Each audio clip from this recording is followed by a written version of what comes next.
Velkommen til, og godmorgen.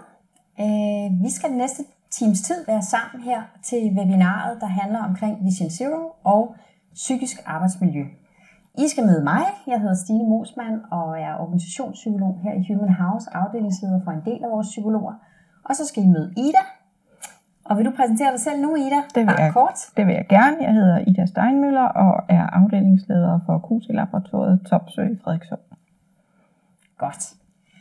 Ida kommer I til at høre meget mere til lige om lidt, men vi har delt programmet op sådan, at vi de første 20 minutters tid, der kommer jeg til at fortælle jer lidt om psykisk arbejdsmiljø generelt, men i et Vision Zero perspektiv. Og herefter vil jeg snakke lidt med Ida om et særligt værktøj, som du har udviklet hos Topsø, og som I bruger til at arbejde med psykisk arbejdsmiljø. Så det er sådan programmet. I kan stille alle de spørgsmål, I vil. Vi har en siddende her på fløjen, der tager imod, der holder øje med chatten. Så I stiller spørgsmål ind i chatten, så skriver Anja det ned og giver os en lap papir, hvor der står, hvad det er, I gerne vil stille spørgsmål om.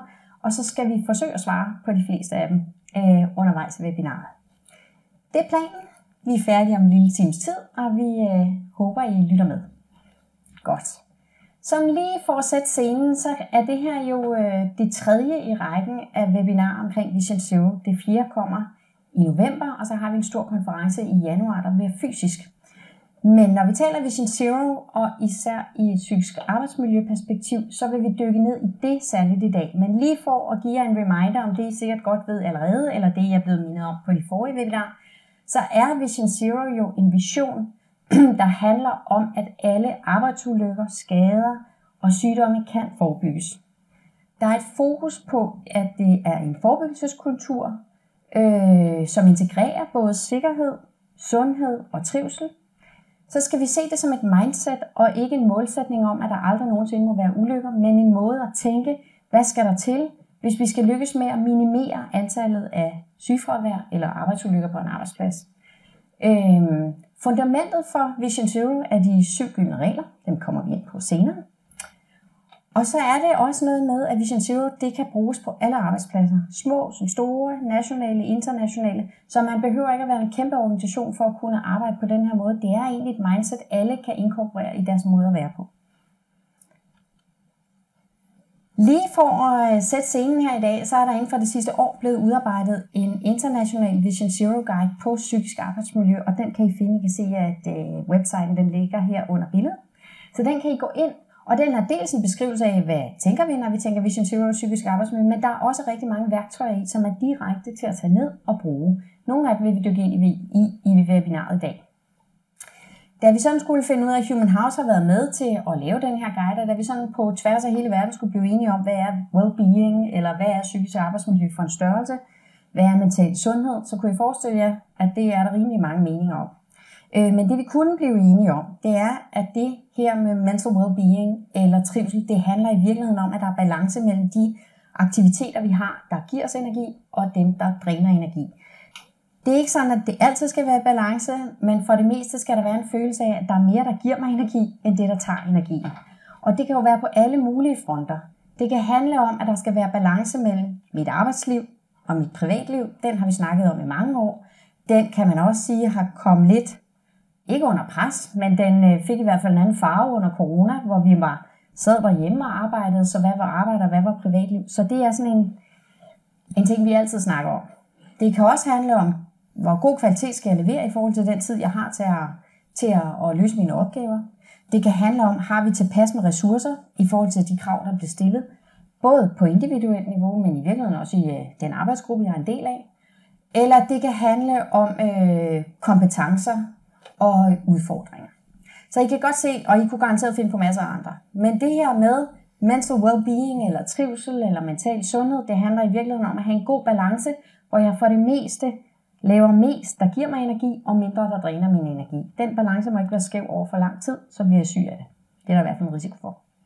Så det er sådan generelt den definition, vi bruger i Vision Zero Guiden, der handler om psykisk arbejdsmiljø. Når vi så kigger ind i Danmark, og skal kigge på vores lovgivning, det er jo her, vi er lige nu, så kan vi sige, at vores arbejdsmiljølovgivning siger jo, at man ikke må blive syg af at gå på arbejde. Og hvis Arbejdstilsynet kommer forbi og skal kigge på psykisk arbejdsmiljø, så er der særligt 5 områder, de kigger ind i, som I også kunne læne jer lidt op af. Det handler om arbejdsmængde og tidspres, altså netop det her med, er der sammenhæng mellem de opgaver, jeg skal løse, og den tid, der er til rådighed. En ny, de kigger ind i, er den, der hedder uklare og modstridende krav. Det er typisk, eller kunne være et eksempel på, at jeg sidder i en afdeling, hvor jeg har alt for mange chefer, der bestemmer, hvad jeg skal gøre, og hvem skal jeg lytte til. Eller nogen siger noget, og nogen siger noget andet, og hvilken vej skal jeg så løbe. Så hele den der uklarhed, den giver uro. Så er der noget, som gælder mere i nogle brancher end i andre brancher, nemlig høje følelsesmæssige krav. Det er typisk, hvis jeg arbejder meget med mennesker, hele tiden skal forholde mig til andre menneskers problemstillinger. Så det er naturligvis i plejesektoren, det kan være præster og psykologer som mig selv, men jeg vil ved med, at der er mange af jer, der er ledere derude nu, som i virkeligheden siger, yes, det er også en job, jeg har. Jeg skal hele tiden forholde mig til andre menneskers problemstillinger og lægge mig selv lidt i baggrunden. Det kan være ret belastende, hvis man har den type arbejde, og det skal man tage nogle forholdsregler i forhold til. Så har vi jo over de sidste en del år talt meget om krænkende adfærd. Det kan være mobning, det kan være sexisme, det kan være digitale krænkelser, det kan være alle former for krænkelser, men det er også et særligt område. Og endelig vold og trusler om vold, som kunne være noget, der kom udefra og ind. Så det vil sige, det er det, vores arbejdsmiljølovgivning dykker ned i. Når vi så tænker, at det skal løftes, så er der jo nogle hovedpersoner i en organisation, som har en særlig rolle og et særligt ansvar, og også en særlig stor opgave. Vi ser faktisk lederne som hovedpersoner, eller som nøglepersoner. Og i Vision Zero er der meget lagt vægt på det her med leadership engagement, altså ledernes engagement. Og det gælder selvfølgelig, at en topledelse skal være helt engageret og dedikeret, og sætte arbejdsmiljøet på dagsordenen, ellers så lykkes det ikke med at få det ned i organisationen. Men linjelederne har i den grad også en opgave. Det er jer linjeledere, der løfter. Det er jer, der kan mærke grupperne, I har omkring jer. Trives de? Mistrives de? Hvordan går det med de her forskellige mennesker, der er derude? Og det er også jer, der skal være dem, der faciliterer, at der kommer nye idéer, at der kommer nye løsninger. Måske skal I oven i købet være medskabere til nogle af løsninger. Så det er jer ledere, der skal træffe beslutninger og kommunikere rettidigt. Vi ser faktisk lidt på det på den her måde, at det er lederne, der er nøglepersoner i forhold til at lykkes med den her bæredygtighed af organisationen. Det kan både være den indre bæredygtighed, netop det der peger ind i organisationen eller ind på mennesker, som handler om, at mennesker skal trives. Det er jo det, vi taler om i dag. Men det er også ledere, der er nøglepersoner i forhold til at løfte muligheden for, at virksomheder kan udvikle sig. Og det ligger jo faktisk et temmelig stort pres på de her ledere. De er nogle særlige mennesker, som har et særligt opgave og et særligt ansvar, og til gengæld er det også dem, vi ser, der er ret presset tit. Så når vi taler psykisk arbejdsmiljø, så taler vi ofte om, at medarbejdere skal trives. Det kan jeg kun være enig i. Men vi ser en forudsætning for, at medarbejdere de trives, det er faktisk, at deres ledere har det godt. Og i Vision Zero-guiden, der er et værktøj, som vi bruger ret meget i forhold til at tale med organisationer, og jeg tænker også, at vi to kunne komme ind på det lige om lidt. Men det handler om denne her forebyggelsestrappe, som egentlig er et meget godt mindset at have med sig, som egentlig handler om, at man kan kigge ind i sin egen organisation, og så tænke, hvor er vi egentlig henne på den her forebyggelsestrappe? Og måske har I mødt den før, men ellers vil jeg i hvert fald lige fortælle jer lidt om den nu. Den handler jo om, at man kan være passiv, så står I en situation, hvor I tænker, det hele det brænder, men jeg gør ingenting, så vil jeg jo kalde jer passiv.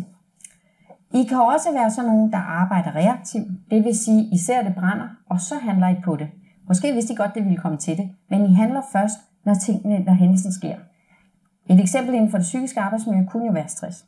Vi kan sige, I ser løbende, at der er mennesker, der bliver stresssygemeldte, og I konstaterer det, de bliver sygemeldte, de ser op, og det er sådan en strøm, der er i organisationen, men I gør ikke noget ved det.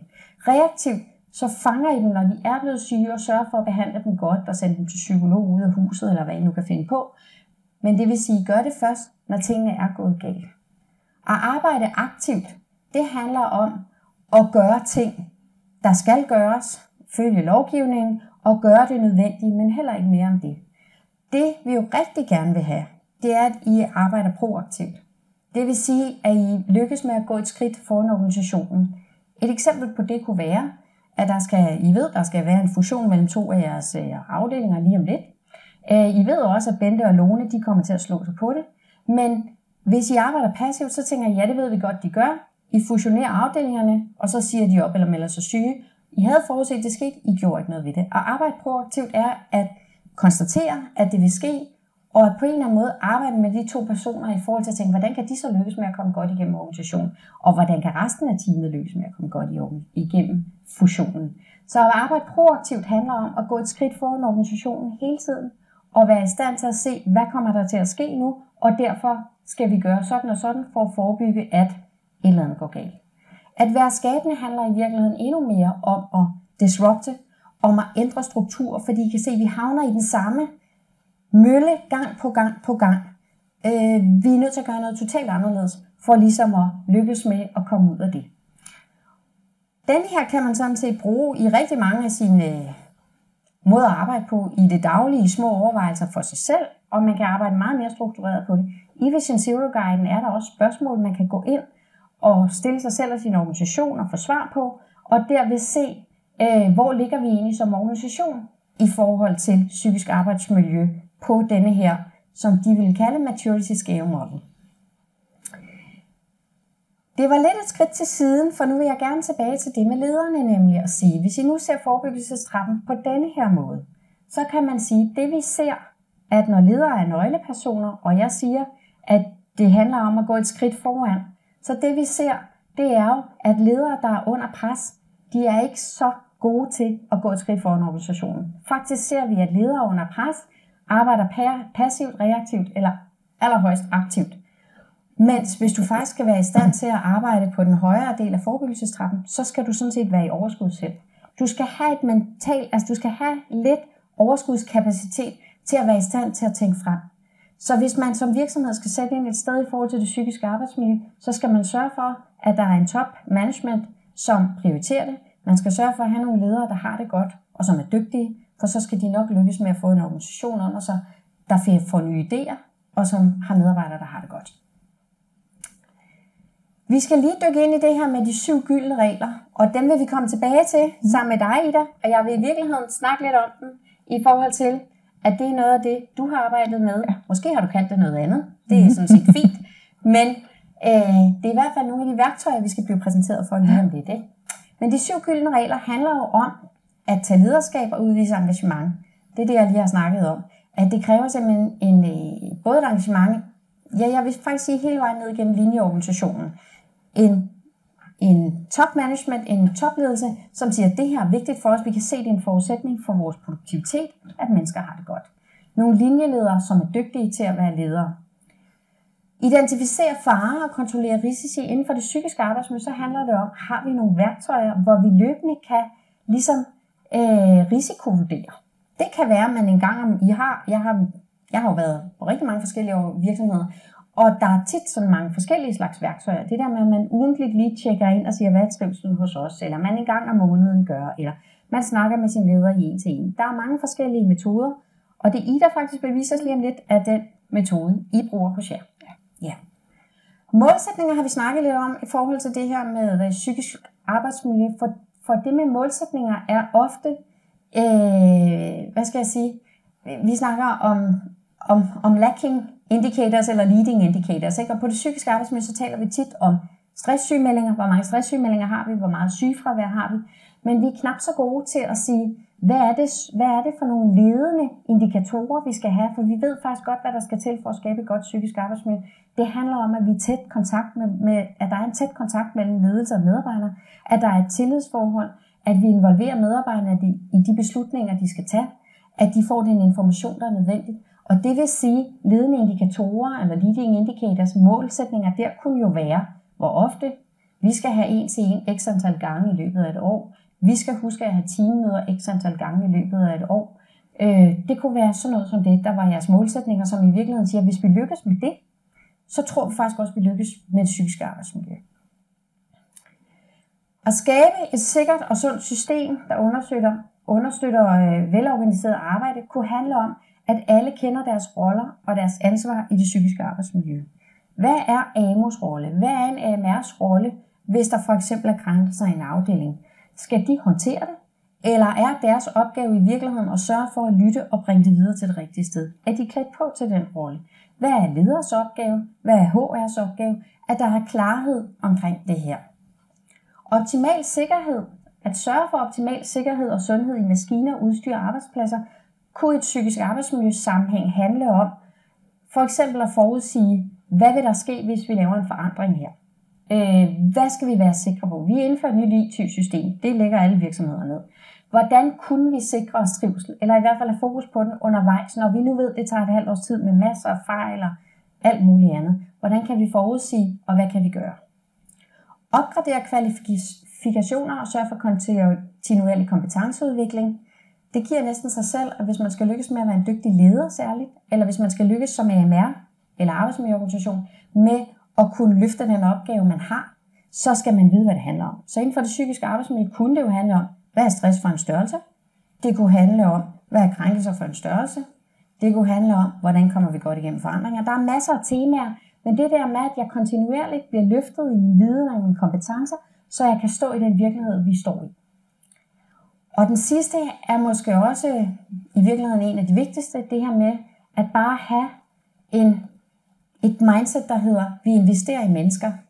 Vi tror på, at de mennesker, der er i vores organisation, er vores allervigtigste kapital. Så det vil sige, at vi involverer dem. Vi sørger for, at de får den indflydelse, de kan få.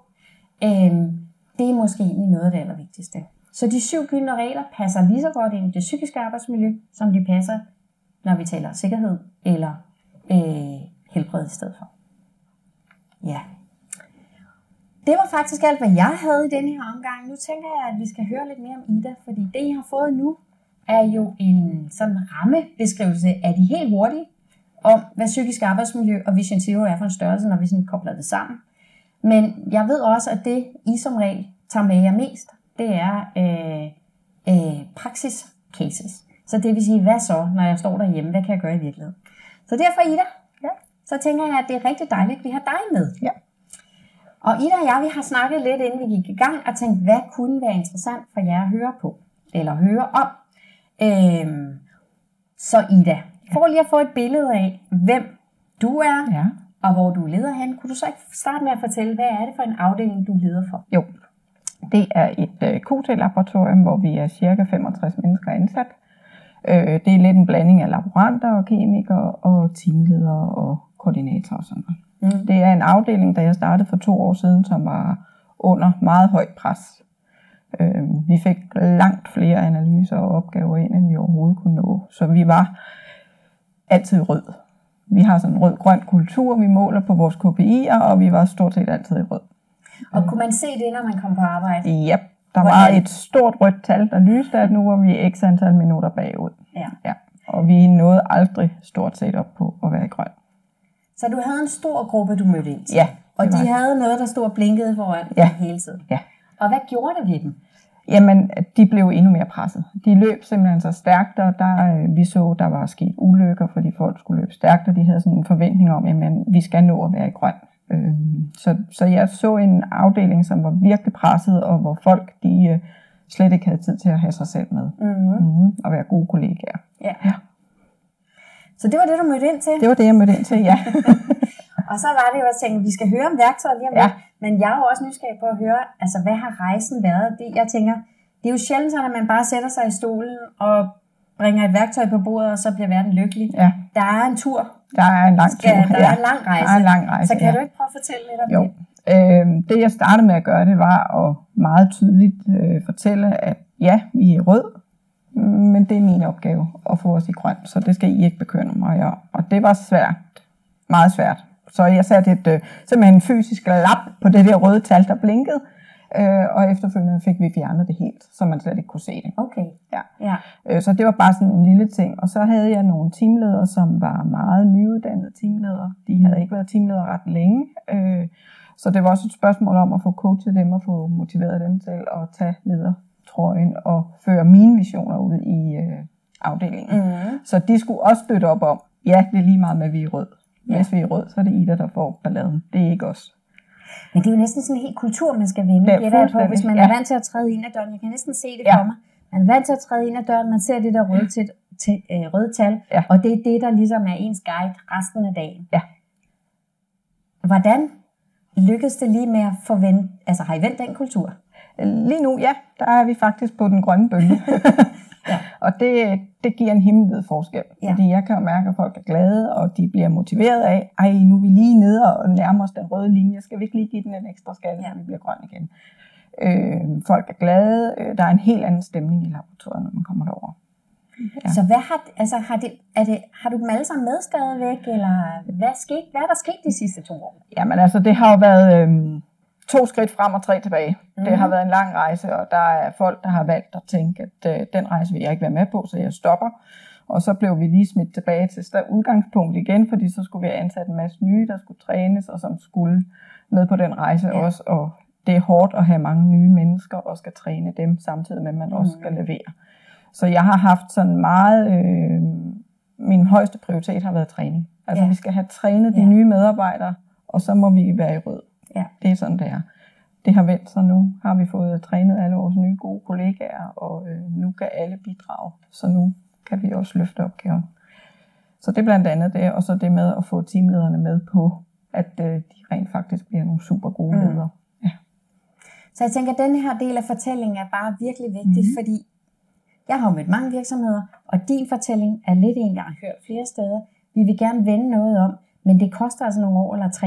Ja. Man kommer ikke bare til det fra den ene dag til den anden, og det koster også nogle medarbejdere, og det koster også noget på produktiviteten. Til gengæld, hvis man skal skabe de der high performance teams, så er det den eneste vej at gå.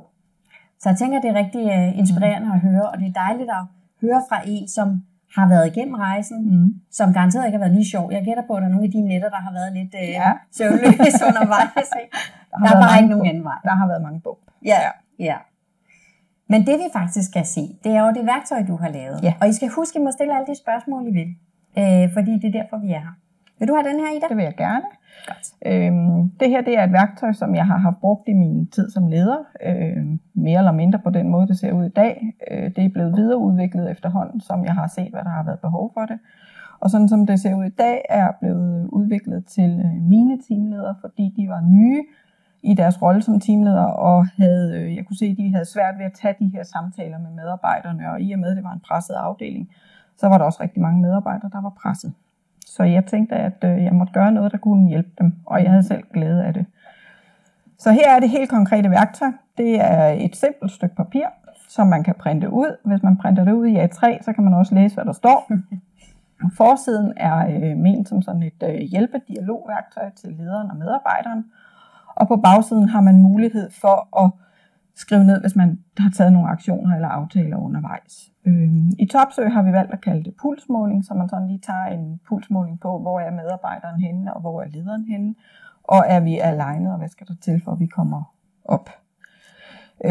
Formålet med at have den her pulsmåling, eller snakke med medarbejderne, som det jo er, det er at fange de medarbejdere, der ikke trives, eller føler sig presset, og gerne før de bliver sygemeldt. Og gerne før de bliver der, hvor det bliver endnu sværere at hive dem op. Det jeg oplever, hver gang jeg har præsenteret det her stykke værktøj, det er, til at starte med, så har jeg en hel afdeling, der ligger i det grønne. Vi er deroppe, hvor vi trives, og vi kan det hele. Og det er jo et spørgsmål om at få tillid til ens ledere, og finde ud af, at det ikke er farligt at sige, at jeg ligger nede i det orange felt.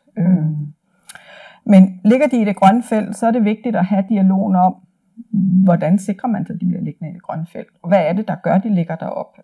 Og også meget gerne have dialogen om, at de bliver bevidste om, hvad er det, der får dem ned? Ja. Sådan, så man kan nå at fange dem, inden de går ned. Og de selv er bevidste om, nu er jeg ved at bevæge mig i den forkerte retning. Og hvis jeg lige må få til noget, fordi den læner sig op af det stresstrappe, som nogle af jer måske kender som værktøj. Ikke? Ja. Og det vi plejer at sige til organisationer, det er, at vi skal være det meste af tiden i det grønne, men man må altså godt komme på besøg over det gule. Det er sådan set sådan, det er at være menneske. At man kan ikke hele tiden være på en grønne gren. Altså indimellem komme ned, men det er jo som du siger, dialogen om, hvad sker der? Hvordan kommer jeg godt tilbage? Ja. Og at stoppe folk, før de faktisk bliver så påvirket, at de ikke selv er i stand til at se, at de skal bevæge sig et andet sted hen. Ikke? Og det er også noget af det, jeg bruger meget tid på at snakke med dem om, at det er helt normalt at ligge og hoppe, cykle mellem det grønne og det gule. Der, hvor det begynder at blive farligt, det er, hvis man bliver liggende i det gule. Yeah. Fordi så lige pludselig, så cykler man mellem det gule og det orange. Og hvis man så bliver liggende i det orange, så cykler man mellem det orange og det røde. Yeah. Så det der med at være mellem det grønne og det gule, det er helt normalt, og det er ikke farligt. Vi skal bare være bevidste om, at vi skal ikke blive liggende i det gule. Ja. Så er der også det her, det hjælper teamlederen, der sidder overfor, at hvis de har nogle medarbejdere, der er nede i det røde felt, hvad skal de så gøre? Der skal måske hentes hjælp udefra, og det kan være, at vi skal sige, jamen, du skal ikke være her på fuld tid, men du kan stadigvæk arbejde lidt en gang imellem. Og har I meget fleksibilitet der? Kan I reducere sådan lidt eller designe jeres arbejdsuger på en måde, hvor... For nogle af arbejdsgrupperne kan vi, eller nogle af medarbejdergrupperne kan vi. For andre kan det være svært, men det må vi så finde ud af, hvordan vi løser. Ja. Fordi at det er stadigvæk bedre for mig at have en medarbejder på halvtid, end at have en medarbejder, der er fuldtidssyg. Ja. Og man kan sige, hvis jeg skal... Du må hvis jeg afbryder, men i stress-snakkene, der taler man jo meget om, skal folk blive på arbejde, eller skal man sygemelde dem?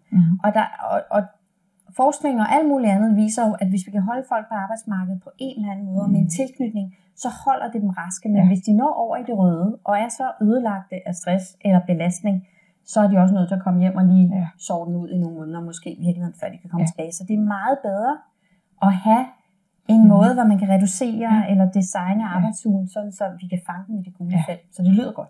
Og det er jo det, vi fanger ved at have snakken med om, se, hvad er det så for nogle arbejdsopgaver, man kan overskue, og så er det dem, vi putter ind i en periode.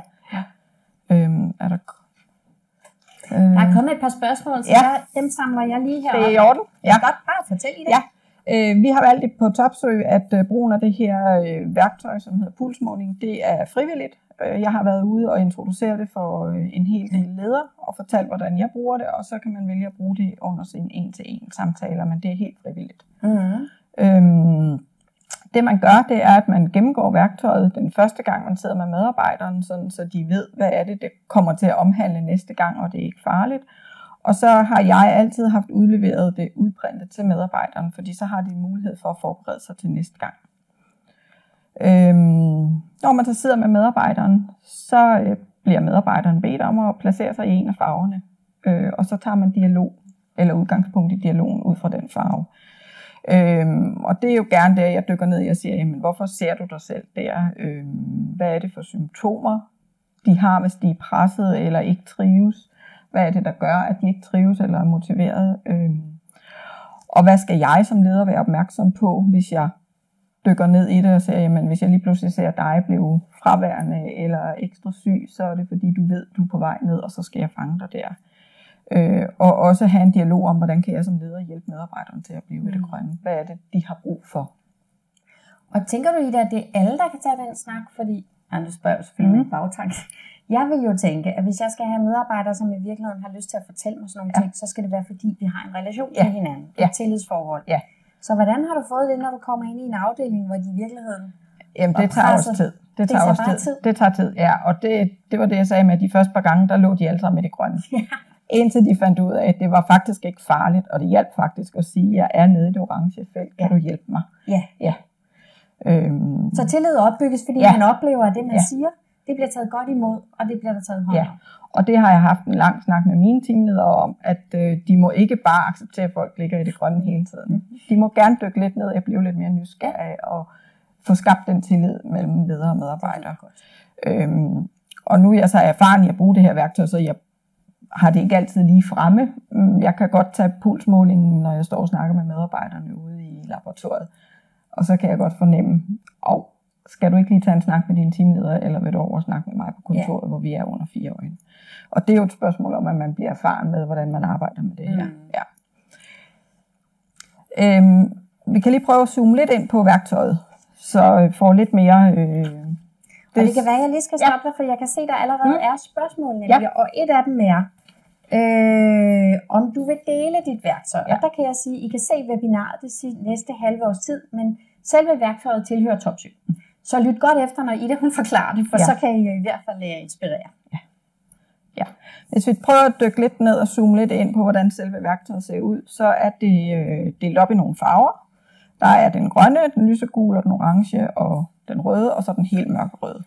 Og hvis vi så lige tager bare for oven, så er der noget, der er ude til venstre, der er skrevet med fed skrift, og det er hjælp til medarbejderen. Det er beskrevet, hvad er det for symptomer, jeg har, hvis jeg ligger i det her felt. Det kan være for eksempel, at jeg trives, jeg kan nå mine opgaver, jeg er motiveret, jeg er glad for at gå på arbejde, og jeg kan godt lide mine kollegaer. Så placerer man sig selv i det grønne. Så er der det, der står skrevet med kursiv. Det er hjælp til lederen. Hvad er det så, lederen skal gøre, hvis de har en medarbejder, der ligger i det felt? Og det kan være for eksempel nede i det røde felt, der kan stå, jamen der er et hjælpeværktøj, der hedder, at du kan bruge en dagbog. Du kan få medarbejderne til at lave en dagbog. Der er ring til sundhedsforsikringen, alle mulige andre ting også. Så der ved lederen helt konkret, hvad skal jeg gøre, når jeg har medarbejdere, der ligger i det her felt. Så er der over til højre, der har jeg skrevet nogle hjælpespørgsmål, nogle inspirationsspørgsmål, som man både kan bruge under samtalen, hvis den går lidt i stå, og man ikke lige ved, hvad man skal spørge om. Det kan også være, at man bruger det til at forberede sig på, lige det her, det vil jeg faktisk gerne snakke med min leder om, fordi lige det har jeg det svært. Og så kan man, jeg har den gerne sådan for et års tid ad gangen, så kan man jo som både medarbejder og leder putte sig ind til det kryds, hvor er jeg henne, og så kan man se, om der sker en eller anden forbedring eller forværring. Det jeg har oplevet, det er, at vi har alle sammen i en stor afdeling, er der altid nogen, der siger det her, der sker jo aldrig noget. Og så kan de så rent faktisk se, der sker noget. Man går fra det røde til det grønne, og man ligger op i det grønne. Så det jeg har oplevet, der har været fordelene ved det her, det er, at vi i afdelingen har fået et fælles sprog. Så lige pludselig så begynder vi alle sammen at snakke, jamen jeg ligger i det grønne felt, eller jeg har en kollega, jeg synes, har du brug for hjælp, for jeg synes, du ligger nede i det orange felt. Og det er nemmere at sige farven, end at sige til kollegaen, jeg synes, du snærer lidt af mig, har du brug for hjælp? Ja. Og alle ved, når jeg ligger nede i det orange, så er det det her, der skal til. Og det er det, jeg har oplevet. Jeg har også oplevet medarbejderne nogle gange kommet ind til mig og sagt, jeg ligger nede i det lysegule felt, kan du lige hjælpe mig, så jeg kommer op i det grønne igen? Ja. Så det har skabt simpelthen et sprog for jer? Et fælles sprog. Og er det mellem dig og medarbejderne? Er det mellem medarbejderne? Eller hvordan? Det er i hele afdelingen. Medarbejder mellem medarbejdere, og medarbejdere til ledere, og ledere imellem. Ja. Og det alene synes jeg er fantastisk. Det der med at få et fælles sprog, det er det, vi prøver at få ind rigtig mange steder. Det der med, bare vi har en måde at tale med hinanden om det, der er lidt bøvlet for os, ikke? Det jeg vil sige, det er, at det er rigtig, rigtig vigtigt, at du som leder tør tage snakken. At du tør sidde over for en medarbejder, der føler sig presset, og at du tør tage snakken og sige, godt være, at medarbejderen placerer sig selv i grøn, men jeg ser dig altså nede i det orange felt, fordi jeg ser, at du har faktisk et hyppigt sygefravær. Jeg ser, at du glemmer ting, du laver måske ofte fejl. Hvad er det lige, der ligger til grund? Og så dyk ned i det. Det er der, hvor jeg kan se, at det er svært, hvis man ikke er erfaren leder, det er at turde tage den snak, og så konfrontere medarbejderen med, at det er faktisk nogle andre signaler, du sender, end det du selv tror, du går og sender. Ja. Det er i hvert fald det, vi hører mange steder. Det er nogen, vi kalder den vanskelige samtale. Ja. Det der med, og nu har du haft nye teamledere med. Ja. Hvordan har de egentlig klaret rejsen fra at tænke, det der, det er ubehageligt at sige, fordi det er jo at sige, at nogen gør noget forkert, eller ikke er, som de skal være. Ja. Hvordan kan du sætte nogle flere ord på det? Jamen, jeg tror, det er vigtigt, at jeg som deres leder får skabt den tillid til dem, så de faktisk tør komme ind til mig og spørge, jeg har den her svære, nu har jeg lige haft den her samtale, hvad skal jeg lige gøre? Så jeg kan coache dem til, hvad de skal gøre, hvordan de skal tage snakken. Og så får de også langsomt skabt tilliden til deres egne medarbejdere, så de også kan have den snak. Så hvis man skal pille noget af det ud og tænke, hvad kan man gøre andre steder, så er det også med at sige, at man skal aldrig stå alene som leder. Nej. Vi hører rigtig mange ledere, der er ensomme i deres ledelsesværv. Ja. Men det der med at have en sparringspartner til at tænke, nu er der noget, der er lidt vanskeligt. Jeg deler lige med nogen, der ved, hvad jeg kan gøre her. Og det er jo genialt, hvis det er ens egen leder, man kan gøre det med. Ikke? Det er faktisk virkelig, virkelig vigtigt. Ja. Og vi er blevet rigtig gode til også at gøre det i ledergruppen internt. Så hvis der er noget, hvor vi tænker, det her det er faktisk rigtig svært, så brug hinanden og få noget sparring og sige, hvordan vil du håndtere det, hvordan vil jeg? Og som jeg siger, der er jo ikke noget, der er rigtigt og forkert. Der er den måde, vi gør det på hver især, og så kan det godt være, at man finder ud af, det var ikke den rigtige måde denne gang her, så har man lært til næste gang. Det er rigtigt. Ja. Der er mange spørgsmål lige der. Vil du forklare lidt færdigt? Jeg vil bare lige hurtigt sige til bagsiden, at den er så skrevet sådan, så man kan skrive ned både medarbejdere og ledere, hvis man har lavet nogle aktioner til næste gang, eller nogle aftaler til næste gang. Så det tror jeg var det, jeg vil fortælle om det her værktøj. Der er kommet virkelig mange spørgsmål, så skulle vi ikke tage nogle af dem? Jo. Jeg læser op. For det første er der nogen, der siger, har du selv lavet det her? Nu skal jeg lige finde det spørgsmål. Har I selv udviklet værktøjet, eller har I fået hjælp udefra? Nej, jeg har haft brugt det i en tidligere ansættelse i en meget reduceret udgave, hvor vi skulle indberette, hvor mange vi havde hver afdeling. Og så tænkte jeg, men jeg kan jo ikke indberette, hvis ikke jeg har haft snakket med medarbejderne. Og så tænkte jeg, at lægge sådan et stykke papir foran dem, det er måske svært. Så begyndte jeg at putte nogle flere ord på, og så alt afhængig af, hvad det er for en lederrolle, jeg har haft, og hvad det er for nogen, jeg har skulle bruge det overfor, så har jeg puttet mere på. Ja.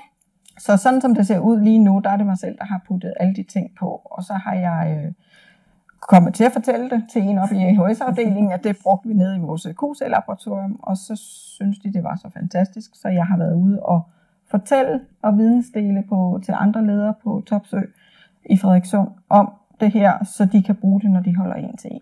Det lyder godt. Ja. Og det er jo det, vi rigtig gerne vil med det psykiske arbejdsmiljø i virkeligheden. Det er at vidensdele på tværs af organisationer og dele vores værktøjer. Så kig det her webinar igen, hvis I har brug for inspiration. Fordi der er at kigge på den, der hedder stresstrappen. Der er også nogle... Den er taget med inspiration i stresstrappen. Lige præcis, og det er et sprog, der bruges mange steder, som egentlig fungerer rigtig godt til det her. Jeg har et spørgsmål mere. Hvad kan man gøre, hvis man som medarbejder AMR tydeligt kan se, at en leder er meget stresset? Det kan være svært at få en person til at indse det selv. Jeg ved ikke, skal vi starte med dig, så kan jeg jo supplere, hvis jeg har noget at sige. Ja, det er rigtig, rigtig svært. Og det er lige så svært, om det er lederen, og om det er medarbejderen. Ja. Og mit bedste, altså det allerbedste er, hvis man kan gå hen og snakke med medarbejderen selv. Og hvis ikke man kan det, eller lederen, så gå til lederens leder. Og få dem til at sige, at jeg ser nogle tegn, og jeg ser det og det. Og er virkelig bekymret. Men hvis man har den her omsorgssamtale med, så er det sjældent, det ikke bliver modtaget. Ja. Altså, og jeg vil sige, altså, det er jo stressens væsen, at man ikke skal lytte, når nogen kommer og siger det. Fordi stress handler i virkeligheden helt i sin grundform om, at jeg engang i fortiden havde en sabeltiger efter mig. Og det vil sige, hvis jeg stoppede op og tænkte mig om, og tænkte, skal jeg gå til højre eller venstre? Ja, så var jeg blevet spist. Altså, så der er simpelthen nogle dele af hjernen, der lukker ned, hvis du er rigtig presset. Og det vil sige, sund fornuft, planlægning, kontrol, sådan nogle ting, det bliver man simpelthen dårligere til. Så stressens væsen er, at jeg ikke stopper op, hvis jeg er rigtig presset. Jeg har simpelthen brug for dem omkring mig til at gøre noget. Så en god kollega eller en god EMR går til den person, der er stresset. Hvis de afviser det, vil de formentlig gøre og sige, nej, det er bare lige nu. I næste uge bliver det meget bedre. Eller jeg skal bare lige over det her, så bliver det meget bedre. Også fordi man vender sig jo stille og roligt til at være i den tilstand. Ja. Men så går man lidt omkring, ikke fordi man skal være en stikker, men fordi at af ren omsorg, så går man til lederen over, eller HR, eller siger, jeg er altså lidt bekymret. Det er en god idé, hvis du lige får en snak med. Ja. Og snakken kan være svær at tage, fordi du kan risikere, at du kommer til at sidde over for en medarbejder eller en leder, som bryder sammen. Fordi der får man lige prikket hul på bylden, og man får lige prikket. Ja. Så hvis ikke man har mod på det, så gå til leder eller HR. Ja. Altså man kan næsten se folk, de er sådan helt, de er næsten sådan helt forskanset, kan man sige. De fleste, der er meget, meget presset og stresset, de holder på sig selv, så de trækker vejret sådan overfladisk. De gaber måske meget, fordi de kan simpelthen ikke trække vejret ned i maven. De har høj energi, altså de går hurtigt, de taler hurtigt, de er hurtigt på, de glemmer ting. Altså, så man er faktisk svært ved at bryde ind, og det der med, når folk bryder sammen, så er det faktisk fordi, man får dem til at give slip. Ja. Så man skal ikke tænke, nu fik jeg nogen til at græde, eller nu fik jeg nogen til at blive ked af det. Man får dem faktisk prikket hul på en måde, hvor de giver slip, og det er jo det, der er brug for. Ja. Så det er jeg vil ikke sige, at det er en god ting at få folk til at kollapse, men det er en nødvendig ting, hvis de er der, og det sker. Ja. Det kan selvfølgelig være hensigtsmæssigt, hvis det er lige for en deadline, altså, men det er sådan, det er. Ja. Yes. Nå, er du klar til et mere? Ja. Den her er sådan lidt. Bypasser du ikke teamlederens ansvar ved selv at foretage pulsmåling på deres medarbejdere? Du fortæller, at medarbejderen kan komme ind til dig, men hvad er teamlederens rolle? Ja. Det er et laboratorium, hvor der er treholdsskift. Det vil også sige, at teamlederen er ikke altid til stede på dagarbejde. Jeg er stort set altid til stede på dagarbejde, og ved at vi har fået skabt den her tillid og den her sådan lidt flade lederstruktur, så er medarbejderne lige så trygge ved at komme til mig. Jeg laver ikke den her sådan en-til-en samtale med dem, men jeg har en fornemmelse af, hvor ligger de hen hver især. Og jeg gør altid det, at hvis jeg oplever, at der er en, der er presset, så anbefaler jeg dem at tage en snak med deres teamleder. Hvis teamlederne ikke er der, og de har brug for det nu, så tager jeg mig af dem. Ja. Så jeg bypasser ikke teamlederne, det håber jeg i hvert fald ikke, de synes. Det er et samarbejde, og jeg coacher dem og skubber dem i den rigtige retning. Så det lyder mere som om, at medarbejderen altid skal have adgang til en leder. Helst deres egen, men hvis ikke den er deres egen leder er der, så er du der. Ja. Og i øvrigt er I tæt knyttet sammen. Ledergruppen lyder det også på, som mig. Så det føles ikke som mistillid, eller jeg går over dig, eller jeg overtager dit ledelse. De kan faktisk også finde på at gå til en anden teamleder. Ja. Hvis ikke deres egen teamleder er der, eller jeg ikke er der, så kan de også godt finde på at gå til hold 2's teamleder, hvis vedkommende er der. Ja. Er du klar til et til? Mm-hmm. Hvad oplever I som de hyppigste årsager til psykisk mistrivsel? Hvor stor påvirkning har medarbejdernes privatliv? Og i så fald, hvad gør man i disse tilfælde? Ja. Altså, for mig at se, så er det altid det hele menneske, der går på arbejde. Og du kan ikke hænge privatlivets hat på knagen, når du går på arbejde, og så tage den på og hænge arbejdshatten, når du går hjem. Så hvis der er problemer i privatlivet, og det påvirker arbejdslivet, så er vi jo også nødt til på en eller anden måde at finde ud af, hvordan kan vi tilgodese det, sådan så de kan levere på arbejde også. Og det kan for eksempel være, at i en periode får de lov at møde klokken 9, fordi så kan de nå at aflevere børnene og få den her lidt rolige morgen, der gør, at de ikke kommer stresset afsted. Ja. Det kan være sådan nogle ting. Det kan også være aftaler om, at de skal have nogle fridag til at gå på sygehuset med børnene, hvis det er det, der handler om. Ikke? Så der kan være mange ting, hvor vi prøver at imødese det. På arbejdspladsen, og i hvert fald det, jeg oplever mest, det er, når arbejdspresset er for stort. Eller hvis det kan være svært at prioritere imellem opgaverne, hvis forventningerne, jeg ved simpelthen ikke, hvad der bliver forventet af mig, så jeg løber lidt rundt og tager, og så gør jeg det, og så når det var ikke det, der blev forventet, og så bliver ændringen, eller så kommer der lige pludselig en anden prioritering af de opgaver, jeg troede det var. Og der tænker jeg, der er det jo også som leders allerfornemmeste opgave at holde tungen lige i munden og prioritere og have helt klare forventninger til deres rolle og hvad deres ansvar er. Og hvis jeg skal sige lidt til det her også, så kan man sige, man har lavet sådan nogle undersøgelser, og det viser sig, at hvis man spørger ledere, hvad de tænker, deres medarbejdere bliver sygemeldt med, så er det på grund af privatlivet. Hvis man spørger medarbejderne, så er det på grund af arbejde. Så der er ikke sådan en helt overensstemmelse mellem, hvad vi tror, det skyldes. Så jeg er med på det med det hele menneske. Og det vi ser faktisk som psykologer, når vi kommer ud, det er jo, at hvis du er presset på din hjemmefront, så kan arbejdet være et fristed for dig at komme hen. Ikke at du ikke skal lave noget, men det kan være rigtig rart at gå på arbejde i det niveau, man kan. Fordi der får jeg lov at tænke på noget andet, jeg får lov at gøre noget andet, og jeg har mine gode kollegaer omkring mig. Så det er en del af helingsprocessen at få lov at gå på arbejde. Hvorimod, hvis du er presset på dit arbejde, så skal du faktisk også justere dit privatliv til. Ikke for meget, men nogen spænder jo buen på alle fronter, og så går det galt. Ikke? Så det er det der med at tænke, at vi er hele mennesker, og at jobbet kan være rigtig godt, hvis jeg har det skidt derhjemme. Hvis man har en arbejdsplads, som er i stand til at justere det til. Vi tager et til. Der kommer mange gode spørgsmål. Tak skal I have for det. Hvordan tager I hensyn til medarbejdernes forskellige livssituationer? For eksempel ansatte med små børn eller seniorer. Ja. Det er jo altid svært, når man har en afdeling, der også skal drifte. Vi har valgt at gøre det på den måde, at vi skal hver 3. uge, der har et hold driften, og der har vi en forventning om, at man møder klokken 7:10 til klokken 3. Og på de andre uger, der er man lidt mere fleksibel. Så kan vi også godt bytte indbyrdes, og vi har fridage indimellem, fordi det er 3-holdsskift. Det kan jo selvfølgelig være mega svært, hvis man ikke kan få hverdagen til at hænge sammen, og man har aftenvagter eller nattevagter. Så det jeg har gjort, og som var en forsøgsordning, da jeg startede, det var at have et fast nattehold. Og det var en kæmpe succes, så vi har valgt at lave det til fast nattehold alle dage. Okay. Og det har hjulpet rigtig meget på dem, der har små børn. Plus at dem, der søger fast nat, de søger fast nat, fordi de gerne vil. Ja. Så det er en af måderne, vi har gjort det på. Men ellers så prøver vi selvfølgelig at være fleksible. For jeg tror på, at hvis vi som afdeling og ledere er fleksible, så får vi også fleksibiliteten den anden vej. Så hvis der er nogen, der har udfordringer i privatlivet, så prøver vi at se, om vi på nogen måde kan imødegå det. Samtidig med, at vi kan levere til driften. Der er en drift, der skal gøre. Ja, det er der. Ja. Vi tager det næste. Har ledelsen en-til-en samtaler med medarbejdere hver måned? Altså planlagte samtaler. Det kunne jeg faktisk godt tænke mig at udvide til et spørgsmål. Har I også teammøder? Altså når vi nu snakker leading indicators. Ja. Hvad er det så faktisk for nogle ting, I har hos jer? Ja.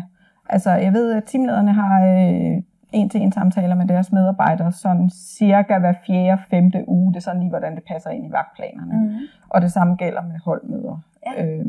Jeg planlægger også en-til-en med mine teamledere. De ligger ikke så fast, fordi de har 3-holdsskift, så det er nogle gange gevaldigt kalendergymnastik, og skal få det til at gå op. Men min dør er altid åben, og hvis de kommer ind og siger Ida, så lukker vi døren, og så har jeg tid, og så må de andre møder være. Ja. Så der er de planlagte, og så er der der, hvor man bare er tilgængelig. Ja. Det er godt. Men det kunne jo for eksempel være en leading indicator. Ja. At man har 1 til 1 gang om måneden, og man har holdt møder en gang om måneden også. Så er der en her. Dårlig trivsel handler jo også om andet end stress. Fanger skemaet også det? Det gør det, hvis man har en god dialog med sine medarbejdere.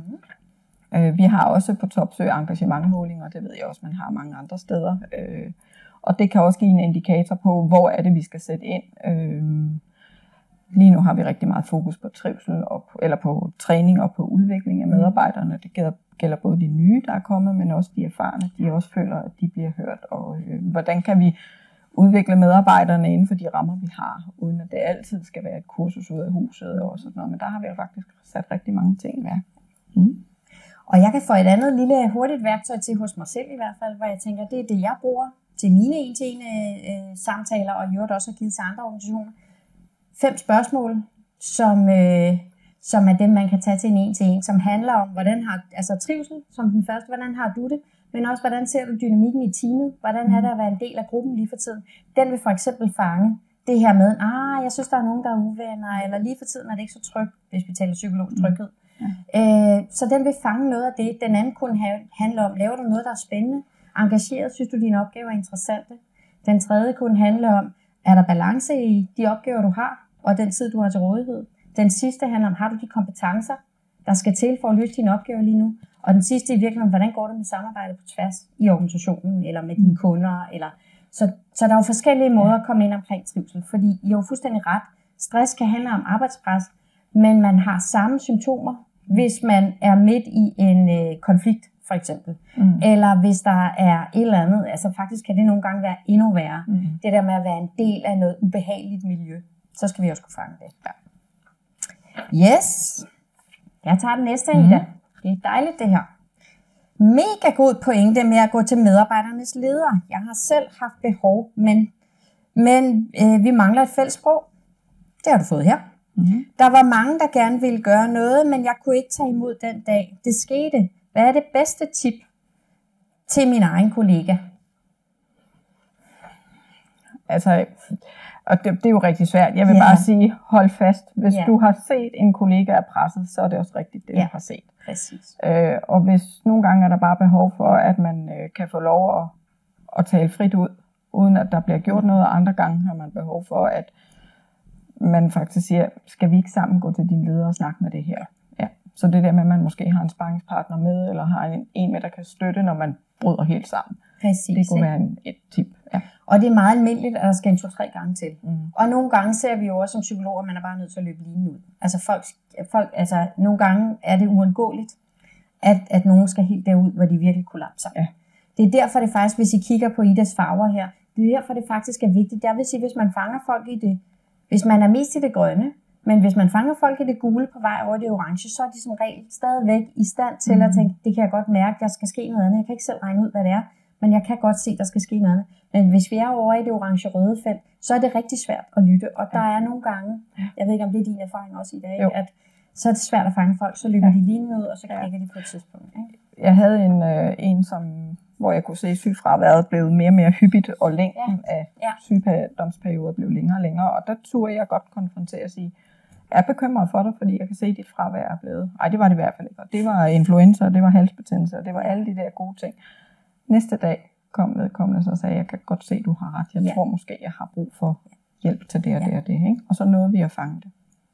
Og jeg vil faktisk også sige, at jeg har holdt nogle oplæg i organisationer, hvor jeg kommer ud, og vi plejer ellers at sige, nogle gange er der nogen, der ringer og siger, at vi vil gerne have et oplæg om arbejdsglæde, og så tænker vi, er det fordi, I ikke har det godt? Eller vi vil gerne have et I ved det her med, at det er fordi, vi har det så skidt, så vi tænker, hvis jeg får et oplæg på en time, så bliver det meget bedre. Det gør det som regel ikke. Men der er nogen, der nogle gange kommer op bagefter og siger, okay, det var sådan ligesom at få holdt spejlet op foran mig selv. Ja. Så nogle gange kan de der, hvor man sætter temaet på et afdelingsmøde, det behøver ikke engang være en udefra. Det kan være, at man bare tænker, nu skal vi tale om det her i vores afdeling.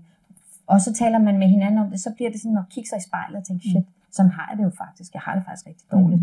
Og så er det egentlig der, man opdager det selv. Men erkendelsen er den allersværeste i den her proces. Er du med? Vi tager en til. Er der lige så mange mænd som kvinder, som rækker ud? Det er et godt spørgsmål. Ja. Vi er på en arbejdsplads lige nu, hvor det er cirka 50-50. Ja.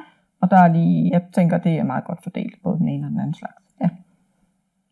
Så det handler om tillid og relationer. Ja. Og så er der faktisk det sidste spørgsmål, jeg stillede, hvis der er flere. Der er et spørgsmål her, vi lige snakker om, så hvis nogen af jer har endnu et spørgsmål, I lige vil nå at stille, så skal I stille det i chatten nu. Selvom økonomi og trivsel ikke må blandes, det synes vi jo godt, det må, er det alligevel noget, man skeler til. Kan man sige noget om, hvad der er at hente ved at øge den generelle trivsel? Altså jeg tror jo på, at hvis den enkelte medarbejder, og hvis afdelingen er i trivsel, så leverer man også bedre. Og det har taget mig 1,5 års tid, at sammen med alle medarbejderne forvente den her meget pressede kultur, der var, til at være en kultur, hvor vi rent faktisk kan levere nu. Ja. Og hvor der er rart at være, og hvor det er en dejlig afdeling at komme ind i. Og det er også det, alle andre, der kommer ind, kan se, at der er sket en forandring. Og det synes jeg jo er dejligt. Og det er jo gjort i samarbejde med ledere og medarbejdere. Det er jo ikke kun mig, der har gjort det. Det har vi været fælles om. Og ville gå den vej. Så kan man sige noget om, Ida, at det kræver, at man investerer? Ja. Og det er dyrt undervejs. Ja. Både i sjæle, man skal tage på sig, som vælger at være et andet sted. Ja. Eller man vælger for dem, at de skal være et andet sted. Ja.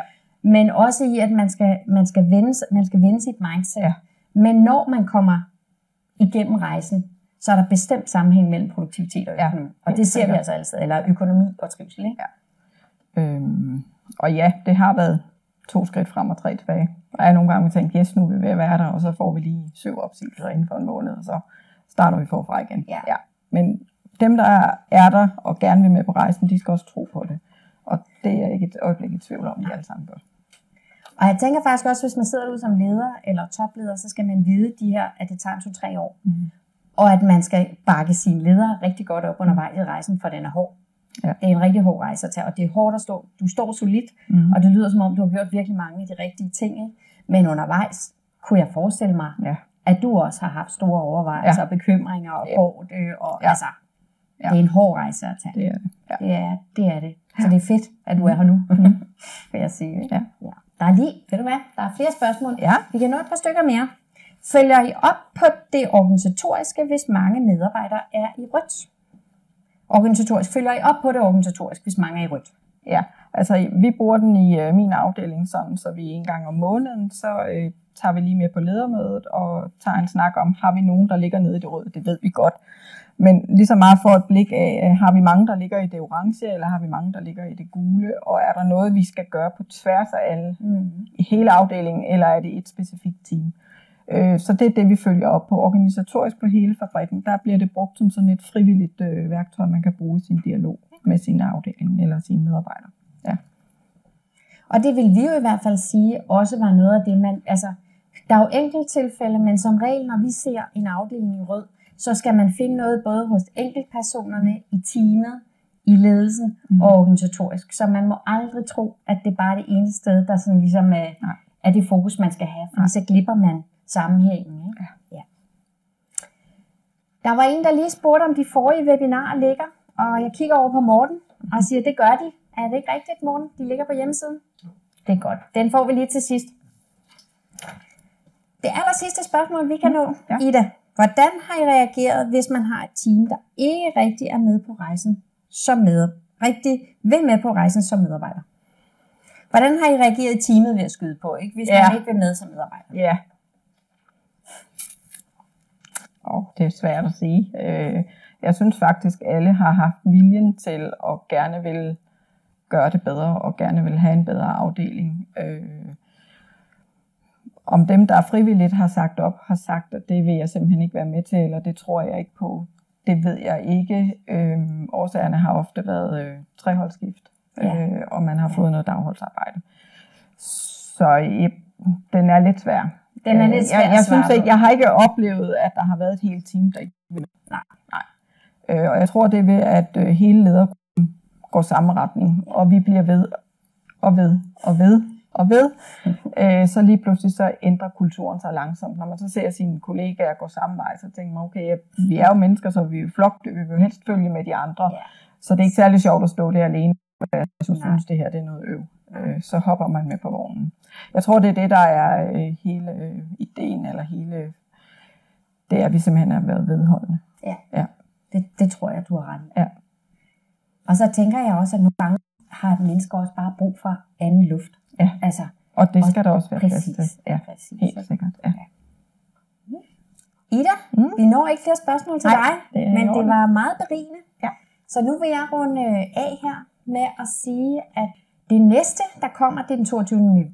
november. Det handler om ergonomi, og vi har Lemvig Müller med som kunde, der fortæller, ligesom du har fortalt, Ida, om noget, de har gjort. Den linje, der er hernede under, det er faktisk der, hvor I kan finde de forrige webinarer. Den, der hedder humanhouse.com/webinar. Hvis I går ind der, så kan I se de forrige webinarer, der har været. Og så vil jeg lige slutte af med at sige, at vi jo laver en fysisk konference. Det er jo vidunderligt med webinarer, men vi synes faktisk også, det er ret fedt at møde jer. Så derfor har vi en konference den 24. januar på Nyborg Strand Hotel, hvor der er virksomhedscases, der er workshops, der er et toplederpanel, og så er der plenumoplæg om fremtidens arbejdsmiljø. Så vi håber, at nogle af jer kunne synes, det var dejligt at bruge en dag sammen med os der.